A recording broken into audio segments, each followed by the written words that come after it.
Hello, नमस्कार दोस्तों, मैं राकेश कुमार एक बार फिर से आपका स्वागत करता हूं आपके अपने चैनल द अल्केमिस्ट में। तो हम लोग जो है अभी क्लास 10th का कवरेज कर रहे हैं एसिड बेसिस एंड सॉल्ट के बारे में। अभी तक जो है हमने एसिड और बेसिस क्या होते हैं इस बारे में अगर आपको जानना हो तो हमारे पिछले वीडियोस को जरूर देखें। उसके अलावा आप में से जितने भी लोग नए हैं हमारे चैनल को सब्सक्राइब और लाइक करना ना भूलें। तो चलिए आज जो है आज हम लोग डिस्कस करने वाले हैं about chemical properties of acids कि एसिड्स जो है वो किस तरीके के केमिकल प्रॉपर्टीज शो करेंगे। ठीक है, तो सबसे पहली चीज कुछ चीजों का हम रिव्यू कर लेते हैं कि हमारा एसिड्स क्या होते थे। कि एसिड्स जो है बेसिकली जिसमें भी हमारे H+ आयन का प्रेजेंस होता था, जो भी हमारा ऐसे कंपाउंड्स ऐसे केमिकल कंपाउंड जो कि हमारा H+ आयन अगर डोनेट कर सके in aqueous solution, that means अगर वो उनको अगर लिक्विड में वाटर के साथ हम डिजोल्व करें और वाटर अगर उनका H+ आयन अगर उन कंपाउंड से अगर अलग कर पाने में सक्षम है, तब वह हमारा कंपाउंड क्या कहलाएगा? एसिड कहलाएगा। यानी ऐसे कंपाउंड जो कि H+ आयन डोनेट करे वो एसिड कहलाएगा। ठीक है, अब इसके बाद अगर हम बात करें कि ये एसिड्स हमारा अलग अलग कंपाउंड अलग अलग सब्सटेंसेस अलग अलग एलिमेंट्स के साथ किस तरीके से बिहेव करेगा, तो ये हम लोग पढ़ेंगे in chemical properties of acids में। तो सबसे पहली बात करते हैं कि how do acid react with metals. How do acid reacts with metals, that means first we have to read about reaction of acids with metal. चलिए, तो यहां पे जो है हमारा रिएक्टिविटी सीरीज जो हमने डिस्प्लेसमेंट रिएक्शंस के लिए जो रिएक्टिविटी सीरीज जो देखा है उसमें हम देखते हैं कि बीच में हमारे पास एक जगह हाइड्रोजन भी है, राइट। कॉपर के ठीक ऊपर हमारे पास हाइड्रोजन है, राइट। तो अब ये हाइड्रोजन वहां पे इसीलिए दिया गया है ताकि उसके ऊपर के जितने भी एलिमेंट्स हैं, यानी मोर रिएक्टिव देन अगर हमारे पास हाइड्रोजन जो मेटल्स होंगे वह एसिड में से हाइड्रोजन को डिस्प्लेस कर देंगे। वहां पे एक रेडॉक्स रिएक्शन कैरी आउट होगा। किस तरीके से, चलिए एक दो एग्जांपल्स के थ्रू समझने की कोशिश करते हैं। सबसे पहले हम एक जनरल फॉर्मूला देख लेते हैं कि हमारा एसिड अगर मेटल के साथ रिएक्ट करेगा, जनरल फॉर्मूला याद रखिएगा तो आपको सब कुछ इजिली आपका केमिकल रिएक्शन बन जाएगा। एसिड अगर मेटल के साथ रिएक्ट करेगा तब यह हमारा सॉल्ट बनाएगा और हाइड्रोजन गैस रिलीज हो जाएगा, बशर्ते ये मेटल जो है हमारा रिएक्टिविटी सीरीज में हाइड्रोजन से ऊपर होना चाहिए, यानी इस मेटल की रिएक्टिविटी हाइड्रोजन से ज्यादा होनी चाहिए। ठीक है, चलिए कुछ एग्जांपल समझने की कोशिश करें। जैसे अगर हम एक एसिड लेते हैं HCl और जिंक का इससे रिएक्शन कराते हैं तो हम क्या देखेंगे कि हमारा ZnCl2 बन जाएगा और हाइड्रोजन हमारा बाहर निकल जाएगा। ठीक है, गैसियस फॉर्म में। तो अब हम यहां क्या देख रहे हैं, अब इस रिएक्शन के पीछे क्या हो रहा है, रेडॉक्स किस तरीके से हो रहा है कैरी आउट, वो चीज जरा समझने की कोशिश करते हैं हम लोग। जैसे यहां पर जिंक हमारा न्यूट्रल स्टेट में है बट यहां आयनिक स्टेट में चला जा रहा है, तो यानी कि जिंक जो है वो हमारा न्यूट्रल से 2 इलेक्ट्रॉन लूज करके और आयनिक स्टेट में चला जा रहा है। तो अगर हमारा इलेक्ट्रॉन ये लूज कर रहा है तो फिर क्या होगा, loss of electron was known as oxidation. ठीक है, यानी जिंक का क्या हो रहा है, ऑक्सीडेशन हो रहा है। वहीं पे अगर हम बात करें जो ऑलरेडी एग्जिस्टिंग जो H+ आयन हमारे एसिड में है, यह 2 H+ आयन क्या कर रहे हैं कि जो ये 2 इलेक्ट्रॉन लूज कर रहा है उसे ये एक्सेप्ट करके एंड अपने आप को न्यूट्रल बना के H2 के फॉर्म में यहां निकल जा रहा है, यानी ये रिड्यूस हो रहा है।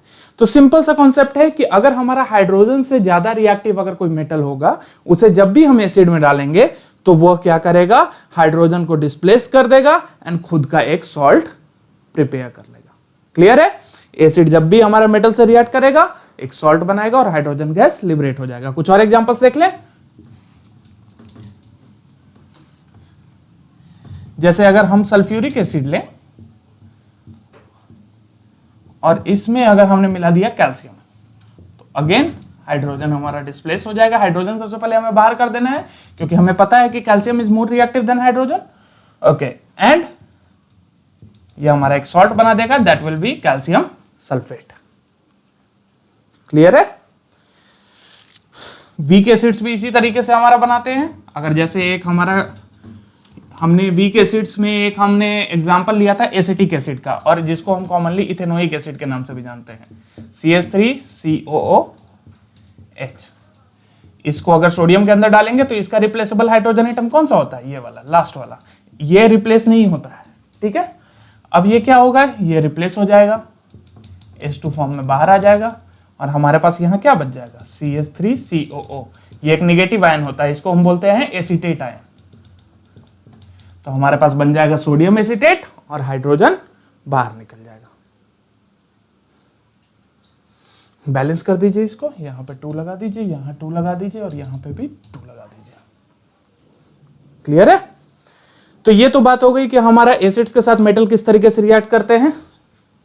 चलिए, ये तो हम समझ गए कि जैसे अब कुछ मेटल्स होते हैं जो कि हाइड्रोजन से नीचे आते हैं, जैसे कि copper, mercury, silver, gold, platinum, ये सारे मेटल्स जो हैं ये हमारा एसिड में से हाइड्रोजन गैस नहीं लिबरेट करवा पाते। डाइल्यूट एसिड्स में से ये हमारा हाइड्रोजन गैस नहीं लिबरेट कर पाते, क्योंकि हम रिएक्टिविटी सीरीज को अगर ध्यान से देखें तो ये मेटल्स जो है वो हमारा हाइड्रोजन से नीचे आते हैं, देयरफॉर इनका रिएक्शन एसिड्स के साथ न के बराबर होगा। क्लियर है? चलिए आगे बढ़े। नेक्स्ट हम देखेंगे reaction of acid with metal oxides, कि मेटल ऑक्साइड के साथ ये किस तरीके से रिएक्शन दिखाएंगे।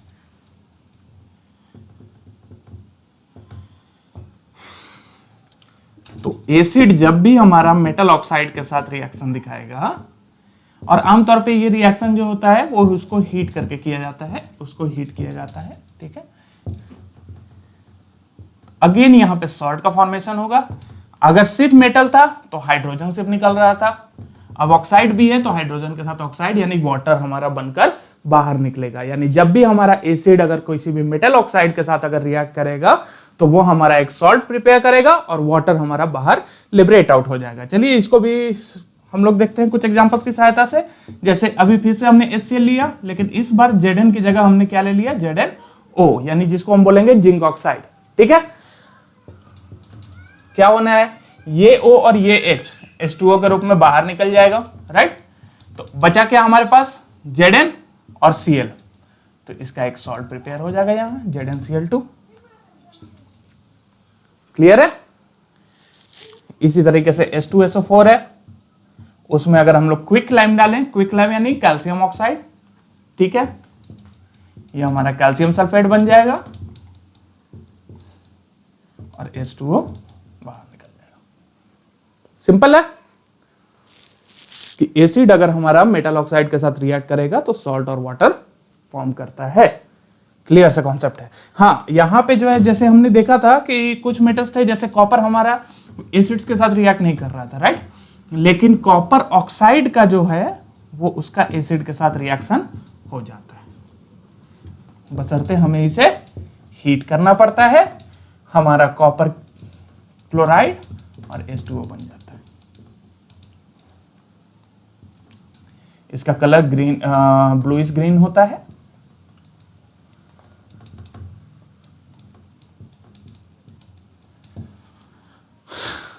चलिए, तो ये भी क्लियर हो गया कि अगर हम एसिड को रिएक्ट कराएं अगर मेटल ऑक्साइड्स के साथ तो हमें क्या मिलेगा। क्लियर है? चलिए आगे बढ़े, आगे भी अभी काफी रिएक्शंस है। अब हम बात करेंगे कि what happens when metal carbonates और metal hydrogen carbonate react with acid.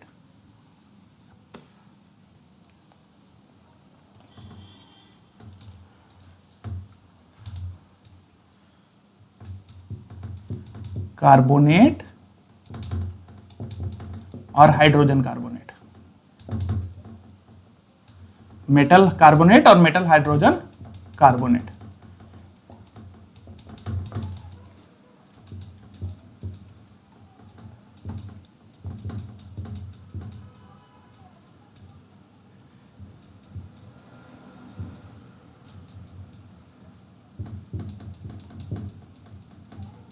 तो देखिए, सॉल्ट प्रिपरेशन यहां पे भी होगा, H2O प्रिपरेशन यहां पे भी होगा, बशर्ते बस एक प्रोडक्ट और हमारा बढ़ जाएगा, that will be carbon dioxide की। यानी कि एसिड का रिएक्शन मेटल कार्बोनेट से हो या मेटल हाइड्रोजन कार्बोनेट से हो, तब उस कंडीशन में हमारा क्या क्या फॉर्म करेगा, एक सॉल्ट बनेगा, हाइड्रोजन वाटर निकलेगा और हमारा कार्बन डाइऑक्साइड भी रिलीज होगा। ठीक है, पहली चीज कि जिन लोगों को नहीं पता कि मेटल कार्बोनेट और मेटल हाइड्रोजन कार्बोनेट क्या होता है, तो कार्बोनेट हमारा एक अनायन होता है, राइट, जिसका सिंबल है CO3। उसी तरीके से हाइड्रोजन कार्बोनेट भी हमारा एक अनायन होता है जिसका सिंबल है SCO3। इसकी वैलेंसी होती है -1, CO3 की वैलेंसी होती है -2, यानी ये 2 इलेक्ट्रॉन एक्सेप्ट करने की टेंडेंसी रखता है और ये 1 इलेक्ट्रॉन एक्सेप्ट करने की टेंडेंसी रखता है। क्लियर है? तो मेटल कार्बोनेट, अगर मेटल का कॉम्बिनेशन कार्बोनेट के साथ हो तो मेटल कार्बोनेट कहलाएगा। मेटल का कॉम्बिनेशन अगर हाइड्रोजन कार्बोनेट के साथ हो तो वो मेटल हाइड्रोजन कार्बोनेट कहलाएगा। क्लियर है? चलिए, तो इसके भी रिएक्शंस हम लोग देख के समझने की कोशिश करते हैं। जैसे इस बार अब हम रिएक्शन करा रहे हैं HCl plus zinc carbonate, ZnCO3। ठीक है, क्या निकलना है? जिंक क्लोराइड तो फिर से बनेगा ही बनेगा, ठीक है, वाटर भी बनेगा, लेकिन इस बार क्या होगा कि कार्बन डाइऑक्साइड भी निकलेगा। अब उसी तरीके से H2SO4 का अगर रिएक्शन करा दे हम किसके साथ? सोडियम कार्बोनेट के साथ, अगेन सोडियम सल्फेट निकलेगा, H2O और कार्बन डाइऑक्साइड। अच्छा, एक चीज ध्यान दीजिए, कार्बोनेट के साथ रिएक्ट हो रहा है तो हमारा ये रिजल्ट मिल रहा है। वहीं अगर ये बाइकार्बोनेट के साथ अगर रिएक्ट करता है, मान लीजिए कि सल्फ्यूरिक एसिड का रिएक्शन कर रहे हैं हम सोडियम बाइकार्बोनेट, जिसको हम बेकिंग सोडा भी बोलते हैं, आगे चल के अभी सॉल्ट में पढ़ेंगे आप लोग, ठीक है, इसका भी रिएक्शन कराएंगे तो product will be same. Product हमारा अभी भी क्या होगा? सेम ही रहेगा, कार्बन डाइऑक्साइड अभी भी रिलीज होगा। क्लियर है? यानी कि अगर हमारा एसिड्स का रिएक्शन मेटल कार्बोनेट या मेटल हाइड्रोजन कार्बोनेट के साथ हो तो दोनों ही कंडीशन में हमारा एक सॉल्ट फॉर्मेशन होगा, वाटर हमारा रिलीज होगा और साथ ही साथ कार्बन डाइऑक्साइड का भी रिलीज जरूर होगा। तो हमने 3 प्रॉपर्टी डिस्कस कर ली। क्या क्या? Reaction of acid with metals, reaction of acid with metal oxides and reaction of acids with metal carbonates and metal hydrogen carbonate. चलिए अगले रिएक्शन की तरफ बढ़े, अगले केमिकल प्रॉपर्टीज। अब इस बार जो है सो हम लोग मेटल कार्बोनेट या मेटल हाइड्रोजन कार्बोनेट ना लेकर इस बार क्या ले रहे हैं हम लोग? इस बार ले रहे हैं एसिड के साथ बेस। अब देखो, एसिड और बेस हमेशा एक दूसरे को न्यूट्रलाइज करते हैं। इसका प्रोडक्ट क्या होगा? सॉल्ट और H2O। और यह जो एक स्पेशल टाइप का जो केमिकल रिएक्शन है जिसमें एसिड और बेस अपनी रिएक्टिविटी खो देते हैं, राइट। रिएक्टिविटी कैसे खो देते हैं? क्योंकि इसका बेस के अंदर हमें पता है कि OH माइनस आयन होता है, एसिड के अंदर हमें पता है H प्लस आयन होता है, तो ये H प्लस और OH माइनस एक दूसरे को न्यूट्रलाइज करके वाटर का फॉर्मेशन करते हैं, ठीक है, और जो हमारा एक सॉल्ट भी फॉर्म करेगा। तो इसी कारण से जब ये अपनी रिएक्टिविटी खो देते हैं, एसिड और बेस अपनी एक्टिविटी खो देते हैं, इसीलिए इस टाइप के रिएक्शन को हम बोलते हैं न्यूट्रलाइजेशन रिएक्शन।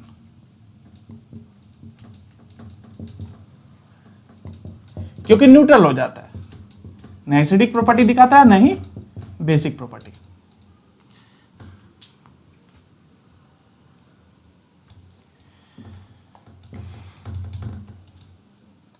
ठीक है, जैसे कुछ एग्जांपल्स देख ले।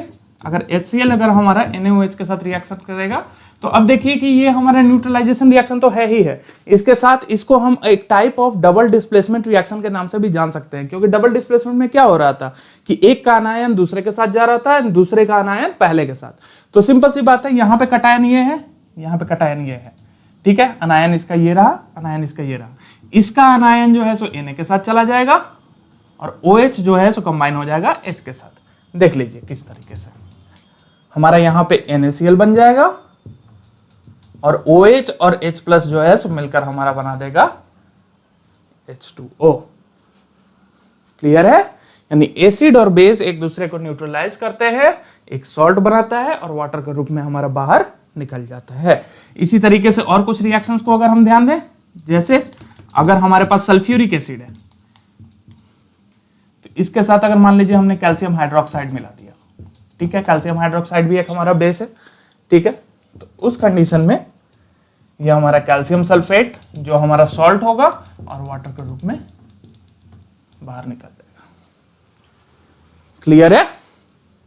तो यही होगा अगर हमारा एसिड और बेस आपस में रिएक्ट करेंगे। तो ये थे हमारे केमिकल प्रॉपर्टीज ऑफ एसिड्स, ठीक है, अब हम बात कर रहे हैं केमिकल प्रॉपर्टीज ऑफ बेसिस के बारे में। वैसे ज्यादा बेस के बारे में आपको नहीं जानना है, ठीक है, बेस की ज्यादा केमिकल प्रॉपर्टीज नहीं है, सिर्फ 2 प्रॉपर्टीज के बारे में हम लोग बात करेंगे।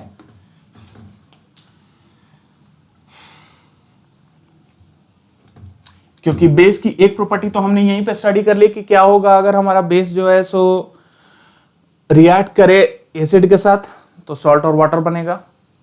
बेस की 2 प्रॉपर्टीज और जान लीजिए। जैसे देखिए,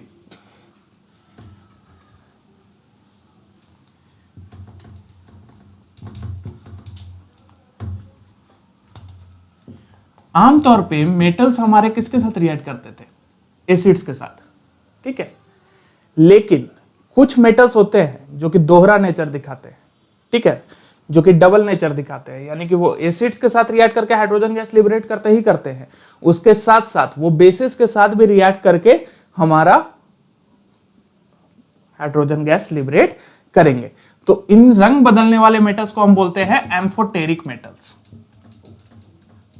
एम्फोटेरिक मेटल्स। अच्छा, ये सारे बेसिस के साथ रिएक्ट नहीं कर पाते, ये कुछ खास जो एल्कलीज हैं जैसे NaOH और KOH, इनके साथ ये आराम से रिएक्शन कर पाते हैं एम्फोटेरिक मेटल्स। तो पहले देखिए कौन कौन से एम्फोटेरिक मेटल्स हैं जिनके बारे में हमें जानना जरूरी है। तो हम अगर इन तीनों के बारे में, ये जो जिंक है अपने पास Sn, इसको स्टेनाइट या टीन के, कॉमनली हम इसको टीन के नाम से भी जानते हैं, या फिर एल्युमिनियम, ये सारे हमारे पास क्या है? एम्फोटेरिक मेटल्स है, ठीक है। एसिड्स के साथ हम रिएक्शन कर रहे थे तो ये सॉल्ट और हाइड्रोजन गैस रिलीज कर रहे थे। यहीं पे अगर इनको कॉस्टिक सोडा या सोडियम हाइड्रोक्साइड के साथ अगर रिएक्ट कराया जाए, तीनों को हम अगर सोडियम हाइड्रोक्साइड के साथ रिएक्शन कराते हैं तो तीनों केसेस में हमारा हाइड्रोजन गैस रिलीज होगा और यहां पे एक सॉल्ट बनाएगा जिसका फॉर्मूला होगा Na2ZnO2। इसको हम पढ़ते हैं सोडियम जिंकेट। इसको क्या पढ़ेंगे? Sodium zincate. उसी तरीके से जो टीन है वो सोडियम स्टेनाइट बनाएगा,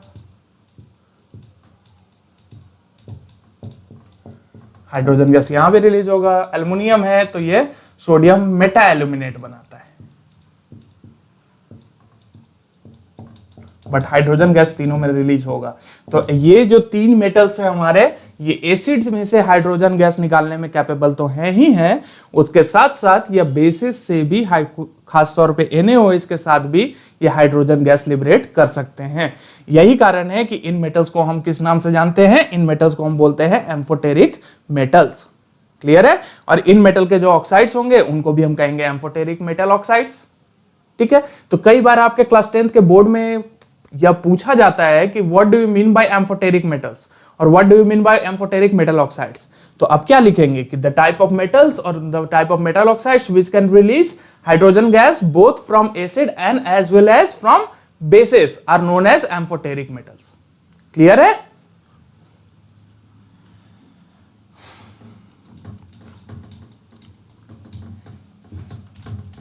चलिए अगला रिएक्शन हम देखेंगे बेस का, किसके साथ? Non metal oxide.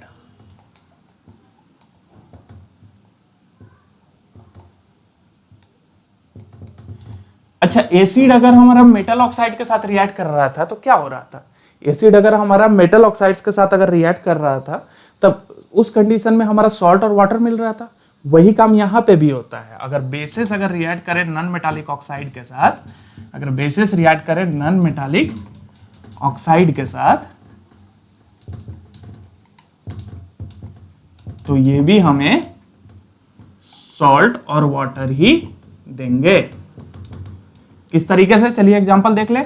अगर हम एग्जांपल देख लें किसका? NaOH का सोडियम हाइड्रोक्साइड का रिएक्शन करा दे हम कार्बन डाइऑक्साइड का। कार्बन डाइऑक्साइड एक नॉन मेटालिक ऑक्साइड है, ठीक है। इसके साथ अगर हम रिएक्शन करा दे तो हम क्या देखेंगे कि सोडियम अपना कार्बोनेट सॉल्ट बना लेगा और H2O बाहर निकल जाएगा, ठीक है। उसी तरीके से अगर कैल्शियम हाइड्रोक्साइड अगर रिएक्ट कर जाए नाइट्रोजन डाइऑक्साइड के साथ तो ये भी बना देगा कैल्शियम नाइट्रेट और वाटर हमारा बाहर निकल जाएगा। तो इन दोनों कंडीशन में हम देख रहे हैं कि मेटल एसिड्स अगर मेटल ऑक्साइड के साथ रिएक्ट कर रहे थे तो सॉल्ट और वाटर निकल रहा था, उसी तरीके से बेसिस भी अगर नॉन मेटल ऑक्साइड्स के साथ अगर रिएक्ट करे तो सॉल्ट और वाटर ही निकलेगा। तो ये तो बातें थी हमारी केमिकल प्रॉपर्टीज ऑफ एसिड्स और बेसिस। ठीक है, चलिए आज कुछ और बातें भी करेंगे, हम लोग कुछ और टॉपिक्स को भी कवर करने की कोशिश करेंगे।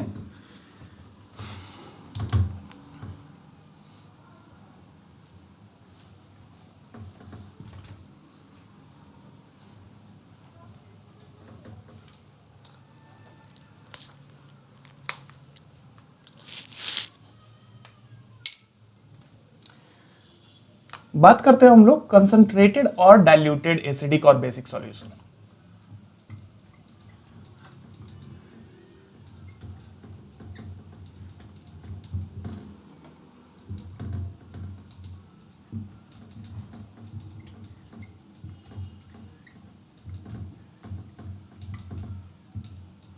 ठीक है, कंसंट्रेटेड और डाइल्यूटेड एसिडिक या कंसंट्रेटेड एसिड या कंसंट्रेटेड बेस किसको कहेंगे, ये कंफ्यूजन रहता है।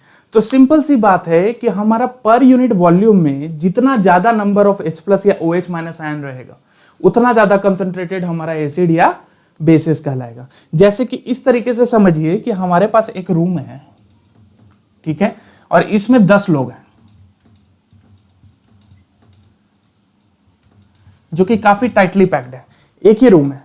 ठीक है, हमने क्या किया, इसको 5 रूम में कन्वर्ट कर दिया और सब में 2-2 लोगों को रख दिया। स्पेसिस किसके बीच ज्यादा है? ठीक है, हम देखेंगे कि इस वाले में ज्यादा आराम से लोग रह पाएंगे, राइट। तो जब हमारा एक डेफिनिट वॉल्यूम में, हमने एक रूम का वॉल्यूम लिया है, ठीक है, तो अगर डेफिनिट वॉल्यूम में जो नंबर ऑफ आयंस जितना ज्यादा रहेगा, जितना क्लोजली पैक्ड रहेगा, वह सॉल्यूशन हमारा उतना ही कंसंट्रेटेड कहलाएगा। और वहीं अगर हम वॉल्यूम को उतना ही रखें, ठीक है, और हमारा नंबर ऑफ आयंस अगर घट जाए तब वो हमारा इसके रिस्पेक्ट में डाइल्यूटेड कहलाएगा। ठीक है, यानी कि हमारा number of ions that is present in per unit volume of any solution is very large, then the solution will be known as concentrated solution, and if the number of ions per unit volume is smaller than the concentrated one, then it will be known as diluted as per the concentrated one. Clear है? यानी concentrated के respect में ये वाला ज्यादा diluted होगा क्योंकि इससे ज्यादा आरामदायक तरीके से यहाँ पे आयंस प्रेजेंट है, राइट। तो इसको डाइल्यूटेड सॉल्यूशन बोलेंगे। अब बात ये आती है कि कंसंट्रेटेड सॉल्यूशन को हम लोग डाइल्यूटेड कैसे बना सकते हैं। तो अब आप लोग में से कुछ लोग यह जवाब देंगे कि सर एक काम करेंगे कि हम जो है सो अपना एसिडिक या बेसिक सॉल्यूशन लेंगे और उसमें पानी डाल देंगे। ठीक है, पानी डाल देंगे, वॉल्यूम बढ़ेगा, आयन को स्पेस मिलेगा, आयन दूर दूर चले जाएंगे, तो कंसंट्रेटेड से हमारा डाइल्यूटेड हो गया। लेकिन ये गलती कभी भी मत कीजिएगा। क्यों? क्योंकि डाइल्यूशन का प्रोसेस जो होता है वो हाईली एक्सोथर्मिक होता है। ठीक है, हाईली एक्सोथर्मिक कहने का मतलब क्या है कि जैसे अगर इमेजिन कीजिए कि यही हमारा कमरा है जिसमें 10 लोग हैं, अगर थोड़ी सी जगह दे दें, ठीक है, तो भगदड़ मच जाएगी, सारे के सारे लोग यहां से बाहर निकलना चाहेंगे।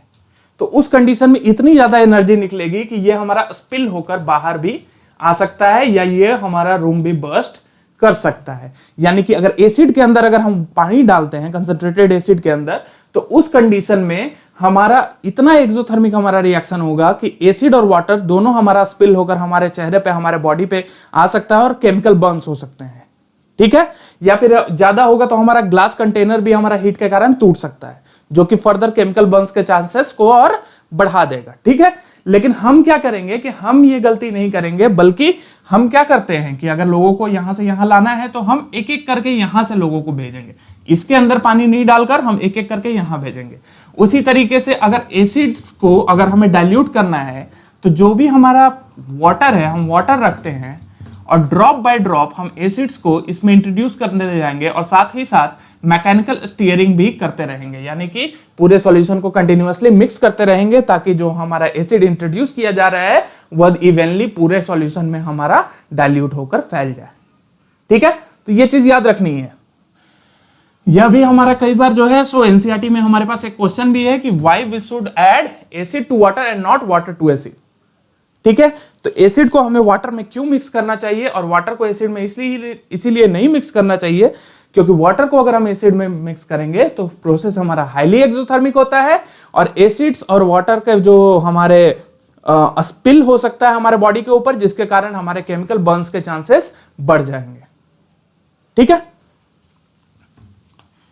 तो ये तो बात हो गई हमारी कंसंट्रेशन एंड डाइल्यूशन की। ठीक है, अब इसके बाद हम लोग बात करते हैं कि कौन कितना कंसंट्रेटेड है, यानी H+ आयन कितना ज्यादा है या हमारा OH- आयन कितना ज्यादा है, यह चीज हमें पता कैसे चले। तो इस चीज को हम लोग पता करते हैं पीएच इंडिकेटर्स के थ्रू।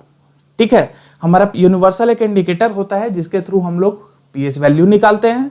पीएच वैल्यू निकालने के बाद जो है सो हम उसके कॉरेस्पॉन्डिंग कलर से हम उसको मैच करके और हम देख सकते हैं कि उसका पीएच वैल्यू कितना है, और उससे हम बता पाते हैं कि हमारा सॉल्यूशन ज्यादा एसिडिक है या बेसिक है।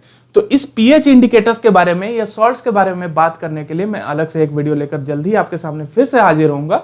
लेकिन तब तक अपने डाउट्स को कमेंट सेक्शन में डालते रहे और क्लास 10th के बाकी प्रॉब्लम्स को सामने लाते रहें या इसको प्रैक्टिस करें। आपके एग्जाम में अगर कोई भी दिक्कत आती है तो उस कंडीशन में मुझे संपर्क जरूर करें। धन्यवाद।